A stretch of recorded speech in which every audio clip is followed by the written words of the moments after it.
தொடர்ச்சியா இது மாதிரி டிவிக்கு கவர்மெண்ட் வந்து பண்றது எப்படி பாக்குறீங்க? தொடர்ந்து அவங்களால பண்ண முடியாது. அவங்களுடைய அந்த கைது நடவடிக்கை எப்படி சார் பாக்குறீங்க? ஏன்னா நீதிமன்றம் ஏற்கனவே சொல்லியிருந்தது அவங்களுடைய விஷயம் வந்து டெமோக்ரஸியை டிஸ்ட்ராய் பண்ற மாதிரி இருக்கு. சார் இன்னைக்கு பட்ஜெட் எப்படி சார் இருக்குது? நன்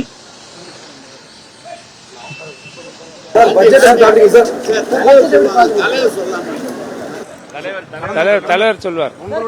பள்ளிக்கல்வித்துறைக்கு குறைவா நிதிகள் ஒதுக்கப்பட்டிருக்கு. ஏன்னா மத்திய அரசு நமக்கு பிஎம்சி திட்டத்திலும் நிதிகள் ஒதுக்கல, குறைவா ஒதுக்கப்பட்டிருக்கு. அப்புறம் சொல்றேன், இப்ப இல்ல. தொடர்ச்சியா இது மாதிரி டிவிக்கு கவர்மெண்ட் வந்து பண்றது எப்படி பாக்குறீங்க? தொடர்ந்து அவங்களால பண்ண முடியாது. அவங்களுடைய அந்த கைது நடவடிக்கை எப்படி சார் பாக்குறீங்க? ஏன்னா நீதிமன்றம் ஏற்கனவே சொல்லியிருந்தது அவங்களுடைய விஷயம் வந்து டெமோக்ரஸியை டிஸ்ட்ராய் பண்ற மாதிரி இருக்கு. சார் இன்னைக்கு பட்ஜெட் எப்படி சார் இருக்குது? நன்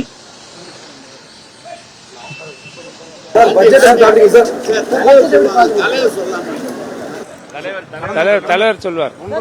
பள்ளிக்கல்வித்துறைக்கு குறைவா நிதிகள் ஒதுக்கப்பட்டிருக்கு.